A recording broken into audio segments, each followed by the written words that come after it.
Hai, dengan saya Setia Kencana. Hari ini saya mau share tentang mindset bisnis. Saya akan pakai analogi DVD. Ini, banyak orang ketika mulai bisnis berfokus pada satu sisi yang lain dari bisnis atau marketing. Mereka ingin terlihat besar, ingin terlihat glamor, ingin terlihat punya tim yang wow, penjualan yang fantastis. Padahal benarkah seperti itu ketika kita baru mulai? Mengapa kita tidak bicara sisi yang lain? Sisi di mana elemen atau faktor bisnis itu bekerja dengan efektif. Kalau bagian sisi ini rusak, Anda tidak bisa nonton film kan? Sekalipun ini bagus.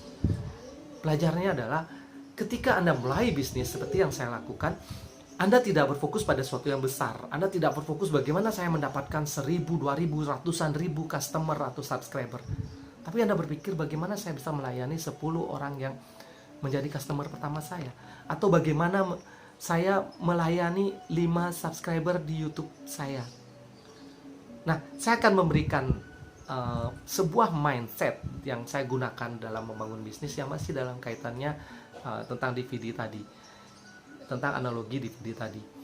Ketika Anda fokus pada hal kecil, saya suka menyebutnya tiny is a new big, tiny is mighty.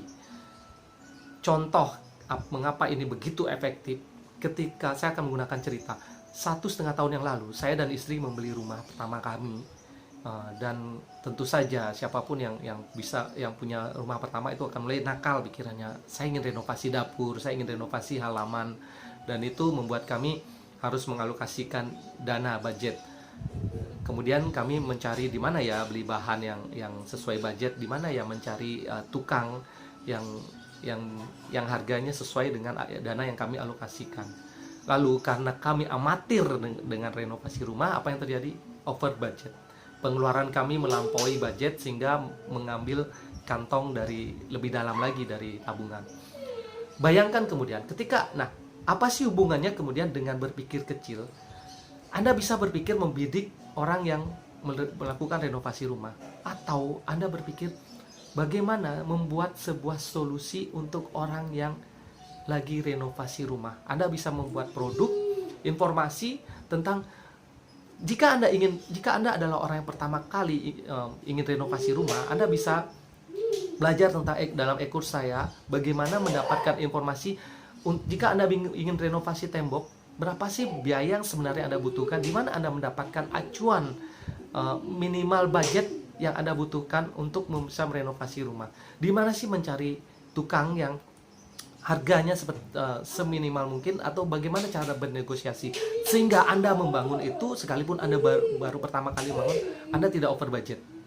Nah, bayangkan jika ketika Anda fokus pada hal kecil, Anda akan melihat satu market yang baru yang tidak dipikirkan oleh orang. Sekarang saya bertanya, ada nggak orang yang berpikiran bagaimana menjadikan seorang yang mau atau keluarga baru yang renovasi rumah sebagai market Anda? Bagaimana hanya dengan produk informasi seperti yang saya ceritakan tadi bisa memberikan Anda penghasilan? Dan ada banyak sekali orang yang melakukan renovasi rumah, tapi mereka tidak tahu bagaimana cara melakukan merenovasi itu dengan budget yang ada. Cenderung saya temui adalah over budget. Setidaknya mungkin akan terjadi over budget, tapi setidaknya semua lebih bisa dihitung secara lebih presisi.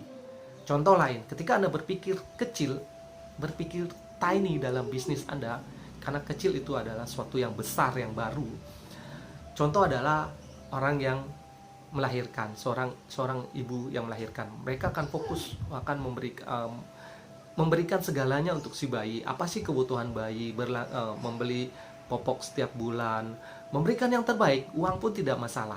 Nah, momentum itu bisa menjadi juga market Anda. Ketika Anda berpikir kecil, Anda bisa melihat di mana sih dalam kondisi seorang ibu yang baru hamil, baru melahirkan, di mana sih posisi saya bisa menawarkan solusi.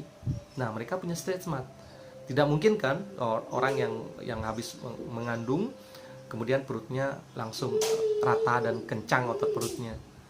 Nah, dan itu masalah bagi banyak wanita yang baru melahirkan.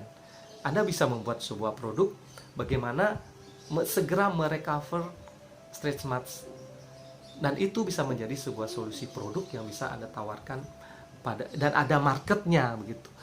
So, kelebihan, keistimewaan ketika Anda berpikir tiny is new big, seperti cara melihat hal besar yang terjadi di sekeliling Anda, lalu Anda melihat apa sih kebutuhan lain yang bisa saya isi dari hal besar tersebut, sehingga saya bisa masuk menawarkan produk dan itu tidak ada kompetisinya. Plus ada kebutuhan di sana, ada keinginan di sana, seperti saya yang renovasi rumah, seperti ibu-ibu yang baru melahirkan. So, itu tips hari ini. Saya rasa itu sangat aplikatif. Anda bisa mulai research, menggali ide Anda, menemukan apa yang lagi masif sekarang, lalu mencari tahu apa hal kecil yang tidak terjawab dari hal yang masif itu. Semoga bermanfaat dan sampai bertemu di video berikutnya.